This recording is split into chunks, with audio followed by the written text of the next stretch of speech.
Pemirsa TVRI Sulawesi Selatan dimanapun Anda berada, kita berjumpa kembali di dalam acara Lentera Dhamma. Sebelumnya, terimalah salam Buddhis dari kami, Soti Hotu Namo Buddhaya. Bagaimana kabar para pemirsa di rumah?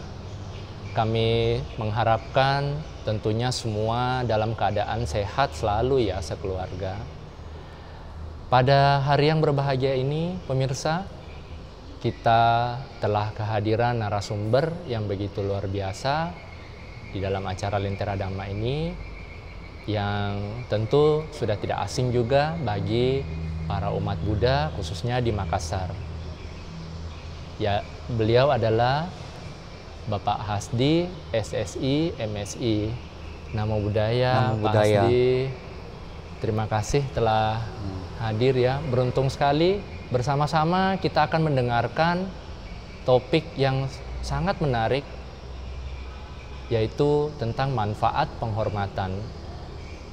Pak Hasdi, mungkin manfaat penghormatan di sini kalau kita lihat dari topiknya ini maksudnya penghormatan kepada siapa, Pak? Mungkin bisa diuraikan seperti apa? Ya, baik. Mungkin saya menyapa dulu pemirsa TVRI Sulsel dimanapun berada. Salam bahagia untuk kita semua. Namo Buddhaya, Soti Hotu. Ya, pada dasarnya kita setiap insan itu memiliki kehendak untuk dihargai, dihormati, atau dengan kata lain kita ingin memiliki harkat martabat, memiliki kehormatan. Iya, tentunya kita juga tidak menginginkan yang kebalikannya. Nah, dari sinilah muncul adanya satu sikap bagaimana kita harus menghormati atau melakukan penghormatan seperti itu. Seperti itu, Pak ya. Iya. Baik, mungkin kalau bisa Pak Hasdi mungkin jelaskan sedikit di dalam Buddhis itu bentuk-bentuk penghormatan itu bentuknya seperti apa, Pak? Mungkin ada beberapa jenis? Iya, kalau penghormatan awal yang bisa kita lakukan itu adalah berdiri. Berdiri, Iya. Pak ya. Saya kira ini biasa kita lakukan, misalnya pada pesta pernikahan. Iya, Pak. Kita menghadiri kondangan, ya, di saat kedua mempelai atau pengantin memasuki ruangan, biasanya kita diminta untuk berdiri. Iya, Pak, betul. Iya, berdiri ini sebetulnya adalah satu penghormatan juga. Seperti itu, Pak. Iya, atau di kala kita menghadiri misalnya kedukaan. Iya, Pak. Ya, pada saat jenazah akan diberangkatkan, biasanya kan kita diminta untuk berdiri sebagai penghormatan kepada jenazah yang akan diberangkatkan. Nah, inilah penghormatan awal yang bisa kita lakukan. Iya, Pak. Ya. Baik, mungkin selain yang jenis, berarti kalau saya menyimak tadi, Pak, mungkin berdiri ini sifatnya lebih umum, Pak ya. Kalau kita melihat seperti kita menghadiri kondangan, Iya. atau mungkin kita sedang melayat, nampaknya ini menjadi suatu tradisi yang sifatnya lebih umum ya, mungkin Iya. berdiri. Mungkin kalau untuk di kalangan Buddhis sendiri yang lebih spesifik, misalnya penghormatan kepada Buddha, seperti apa, Pak, bentuknya? Iya, penghormatan kedua yang bisa kita berikan itu adalah dengan bersikap anjali, merangkapkan Pak, ya? Kedua belah tangan di depan dada. Ini, Pak. Iya. Iya, pada masa pandemi yang baru-baru ini, ya biasa dikenal dengan Namaste. Nah, itu sebetulnya adalah sikap penghormatan secara ya budaya timur. Ya, kalau yang dulu sebelum pandemi mungkin kita sering melakukan jabat tangan, bahkan sampai cipika-cipiki. Ya, itu sebetulnya bukan budaya kita. Ya. Dan memang terbukti pada masa pandemi itu sangat efektif kita di dalam terjadi kontaminasi dan bisa membawa penyebaran virus COVID yang merajalela pada saat itu. Ya. Nah, makanya budaya Anjali ini ya adalah khas budaya Timur, dan juga kita di umat Buddha memang sudah sejak dulu melakukan demikian. Seperti itu Pak ya. Oh iya. Berarti dengan kalau mungkin waktu musim corona istilahnya salam corona ya Pak Hasdi ya. Namaste. Lebih dikenal dengan salam corona ya. Mungkin saya juga melihat Pak di wihara-wihara ketika umat hadir, kemudian datang, kemudian dia memberi sujud kepada rupang Buddha, itu disebut apa Pak? Oh iya, itu disebut namakara atau namaskara. Namaskara Pak. Iya, atau dalam bahasa Mandarin pai kui, atau dalam bahasa Indonesia sembah suju. Oh. Iya, sembah suju ini adalah juga salah satu cara penghormatan. Penghormatan Pak ya. Iya, gitu. Oh, seperti itu. Itu ketika umat Buddha melakukan namakara di depan rupang Buddha Pak, atau patung Buddha, itu sebenarnya mereka apa? Mereka menyembah atau mereka meminta-meminta, atau seperti apa Pak itu makna dari namaskara itu Pak sendiri? Iya, sebetulnya kan kalau kita sebagai umat Buddha melakukan sembah sujud di hadapan arca Sang Buddha, itu tujuannya adalah memberikan penghormatan. Oh, penghormatan saja Pak ya. Nah, jadi sebetulnya maknanya dua. Pertama, sebagai rasa terima kasih kepada Sang Buddha yang sudah mewariskan, membabarkan ajarannya kepada kita. Dan yang kedua, sebagai objek meditasi. Jadi umat Buddha ini biasa juga melakukan meditasi di hadapan arca Sang Buddha itu.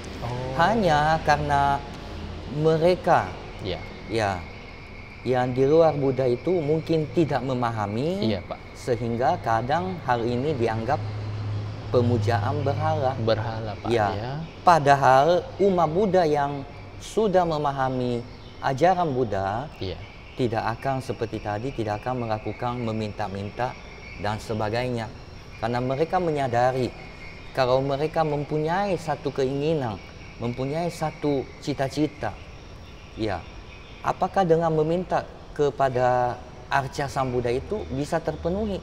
Ya, saya kira tidak. Betul, karena arca itu sendiri juga kan, kalau kita lihat prosesnya sampai ada misalnya di hadapan kita, di depan altar, itu kan digotong, ditempatkan, kalaupun mau diturunkan kan digotong lagi. Kalau misalnya terjadi sesuatu, misalnya gempa bumi dan lain sebagainya, arcanya jatuh, kalau terbuat dari besi mungkin bengkok. Tapi kalau terbuat dari batu atau terbuat dari fiber dan lain sebagainya, mungkin bisa pecah gitu. Nah, tentunya bagaimana kita bisa mengharapkan, tetapi umat Buddha kan memahami bahwa dengan melakukan penghormatan itu juga adalah satu perbuatan baik. Tetapi perbuatan baik itu bukan berarti langsung terpenuhi, langsung terkabulkan permintaan kita. Kita ibaratnya harus menanam. Kalau misalnya kita mau mengharapkan keselamatan, berikanlah keselamatan kepada makhluk lainnya. Kalau kita mau mengharapkan kita selalu sehat, kita bantulah orang yang lagi sakit, misalnya memberikan obat atau memberikan rekomendasi kesehatan yang bagus. Nah, seperti itu. Seperti itu Pak. Baik.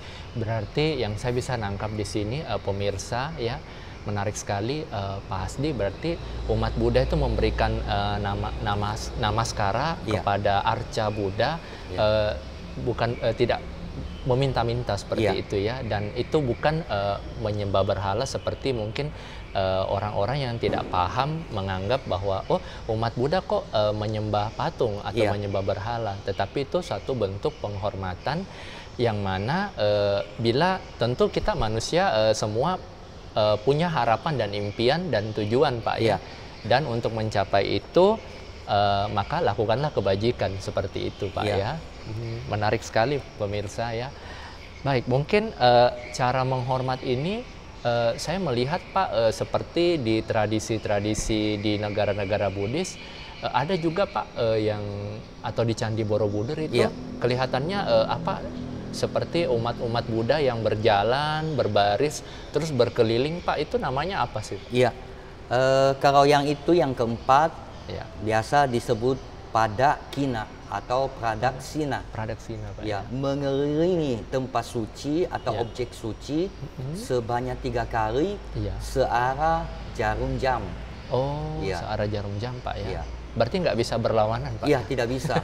Makanya seperti prosesi atau arah-arakan yang ada juga di Kota Makassar yang pernah kita lakukan, itu juga menggunakan model seperti itu. Ya, jadi searah jarum jam. Itu yang benar Pak ya. Iya. Itu berarti suatu bentuk penghormatan mungkin yang lahir mungkin dari negara-negara Buddhis ya Pak ya awalnya ya, Pradaksina itu. Iya. Kurang lebih seperti itu Pak ya. Ya, menarik sekali ya pemirsa. Mungkin dari yang Pak Hasdi tadi paparkan, saya ingin bertanya sedikit Pak, kalau misalnya bentuk penghormatan berupa pradaksina atau namaskara itu misalnya seorang umat Buddha lakukan selain kepada Sang Buddha atau perwujudan dari Buddha, kepada orang lain misalnya Pak, apakah bisa seorang umat Buddha itu melakukan pradaksina kepada seseorang begitu Pak? Iya.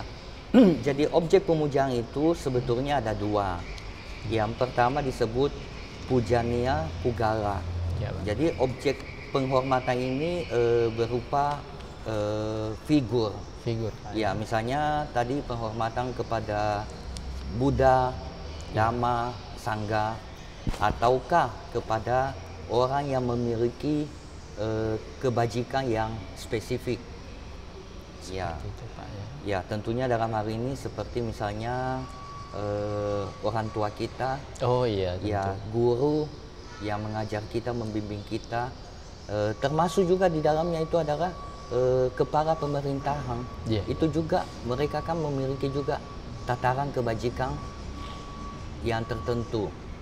Nah, di samping itu ada namanya pujaniya watu, yaitu objek-objek yang biasanya memiliki karakteristik berkaitan dengan Sang Buddha. Ya, misalnya relik Sang Buddha, ataukah bisa juga di dalam bentuk gambar, ataukah dalam bentuk tadi arca, patung, itu bisa saja gitu. Seperti itu Pak ya. Iya, menarik sekali. Berarti saya melihat ini Pak ada satu tradisi ini kadang-kadang saya kan lihat-lihat sosmed Pak. Saya melihat ada beberapa orang tua Buddhis itu misalnya kalau tahun baru atau misalnya mungkin pada hari raya Buddhis itu anak-anaknya melakukan namaskara kepada orang tua. Itu berarti bisa Pak ya untuk orang tua? Orang tua itu kan memiliki kebajikan, tataran kebajikan spesifik Pak ya, terutama kepada kita sebagai anak. Jadi makanya seperti tadi namaskara atau sembah suju itu tidak sembarang bisa diberikan. Tidak sembarang Pak ya. Kepada orang tua yang memiliki tataran kebajikan di dalam diri kita, ya selayaknya lah kita memberikan penghormatan, misalnya namaskara. Ya, mungkin teman-teman kita umat Buddha, karena kita di sini kan belum menjalankan tradisi Buddhis secara penuh. Ya, mungkin biasanya pada saat mereka melakukan pernikahan di wihara, ya salah satu momen pernikahan itu pada saat melakukan ritual upacara pernikahan secara Buddhis, itu adalah memberikan penghormatan kepada orang tua. Jadi mereka melakukan namaskara di hadapan kedua orang tua mereka, seperti itu. Oh, begitu ya. Berarti iya, kalau kita melihat sosok orang tua ini pemirsa ya, saya kira sangat layak dan sangat pantas ya jasa-jasanya bagi kita anak dalam membesarkan, mendidik. Ya, sangat pantas saya kira Pak Hasdi ya, seperti itu. Pak Hasdi tadi Pak Hasdi ada menyinggung soal objek penghormatan yang berupa benda. Nah, salah satunya itu tadi ada stupa ya, stupa.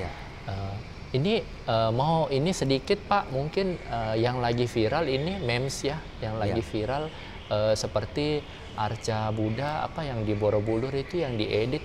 Kira-kira Pak, bagaimana seharusnya umat Buddha menyikapi memes tersebut Pak? Iya. Ya, pertama mungkin saya jelaskan dulu mengenai stupa itu. Kalau stupa itu pada awalnya itu adalah untuk menjadi tempat menunjukkan bahwa tempat di sana ada disimpan sisa kremasi atau relik daripada orang suci ataukah raja-raja besar. Tetapi stupak itu sekarang nampaknya bergeser. Jadi kalau kita melihat stupak yang baru sekarang ini, ya di tempat itu nggak ada sisa kremasi dan lain sebagainya ditempatkan di dalam. Ya, tetapi itu menunjukkan bahwa tempat itu adalah tempat agama Buddha. Itu mengenai stupaknya. Nah, kalau kita menyikapi apa yang sementara viral, di mana gambar daripada arca Buddha di Candi Borobudur itu sudah diedit, diedit dan ditampilkan wajah presiden kita. Nah, sebetulnya dalam hal ini berarti orang yang melakukan tersebut dan orang yang menyebarkan gambar tersebut dia tidak melakukan penghormatan. Seperti itu Pak. Nah, padahal di sini sebetulnya ada 3 objek yang seharusnya dihormati. Yang pertama, tadi kan presiden kita. Presiden kita itu adalah sebagai lambang negara juga, dan selayaknya ada dihormati. Dan yang kedua, arca Buddha tadi itu adalah salah satu objek pemujaan, khususnya di kita umat Buddha. Nah, seharusnya itu dihargai dan dihormati, tidak dijadikan editan bahkan sampai diolok-olok seperti begitu. Seperti itu Pak ya. Kemudian yang ketiga, Candi Borobudur beserta ornamen-ornamen yang ada di dalamnya itu adalah warisan budaya dari nenek moyang kita. Bahkan sudah diakui oleh dunia internasional sebagai salah satu dari 7 keajaiban dunia. Nah, ini kan sangat memprihatinkan. Nah, tetapi dalam hal ini kita sebagai umat Buddha, Sang Buddha mewanti-wanti kita. Kalau menghadapi hal demikian, kita jangan marah. Karena kalau kita marah dan menunjukkan emosi kita, berarti batin kita itu menjadi kotor lagi. Seperti itu. Kita tidak usah terpancing dengan menjadi marah. Nah, tetapi kalau melihat perkembangan yang terakhir, mungkin dari beberapa dari kita punya umat Buddha ataupun organisasi Buddha, ada juga kan yang mengajukan keberatan. Mungkin wajar juga, karena negara kita ini kan negara hukum. Hukum harus ditegakkan, dan juga supaya kejadian ini tidak berulang lagi. Betul Pak. Dan hal ini kelak akan bisa menimpa juga ke objek mungkin dari agama lain. Nah, yang sementara kan pemerintah canangkan kan Candi Borobudur dengan Candi Prambanan sebagai tempat wisata dunia. Nah, ini yang sangat memprihatinkan. Gitu. Seperti itu Pak artinya dalam artian kita sebagai umat Buddha tidak perlulah sampai mungkin mau demo berjilid-jilid Pak untuk menyikapi seperti itu, tetapi mungkin kita melayangkan keberatan seperti itu dengan tujuan bahwa agar masalah tersebut tidak terulang lagi. Iya. Mungkin untuk teman-teman yang agama lain ya jangan sampai terulang Pak ya, seperti itu ya. Wah ya pemirsa, menarik sekali ya pembahasan pada hari ini ya. Mungkin kita sampai pada penghujung acara ya. Mungkin Pak Hasdi bisa memberikan kesimpulan dan closing statement dari pembahasan pada hari ini, Pak. Iya, kalau kita melakukan penghormatan, maka mungkin kita akan mendapatkan sebagaimana yang disabdakan Sang Buddha dalam Manggala Sutta. Pujaca pujaniang eta manggala mutamang. Menghormati yang patut dihormati adalah berkah utama. Minimal berkah utama yang bisa kita dapatkan itu adalah ayu wano sukam baram. Ayu umur panjang, suka berbahagia, kemudian wana itu memiliki paras wajah yang rupawan, dan bara memiliki kesehatan dan kekuatan yang memadai. Nah seperti itu, jadi minimal 4 ini yang bisa kita miliki kalau kita memberikan penghormatan yang serayaknya kepada yang patut dihormati, gitu. Seperti itu Pak ya. Wah, berarti dengan melakukan penghormatan kepada Sang Buddha atau orang tua atau kepada figur yang pantas mendapatkan, kita justru bisa mendapatkan begitu banyak berkah untuk diri kita sendiri Pak ya, seperti itu ya. Wah ya. Dan yang paling penting dengan memberikan penghormatan itu sebetulnya kita sudah menunjukkan kita ini manusia memiliki harga martabat yang sepantasnya. Seperti itu Pak ya. Iya. Ya. Berbahagia sekali pemirsa, kita pada hari ini diberikan pencerahan. Anumodana dan terima kasih Pak Hasdi ya telah memberikan wejangan yang begitu luar biasa, sharing yang begitu menarik Pak ya. Ya, tidak terasa pemirsa kita sudah sampai di akhir acara, dan pemirsa jangan lupa saksikan terus Lentera Dhamma hanya di TVRI Sulawesi Selatan, media pemersatu bangsa. Terimalah salam Buddhis dari kami, Soti Hotu, Namo Buddhaya. Sabe satta bhavantu sukhitata, semoga semua makhluk berbahagia. Sadu, sadu, sadu.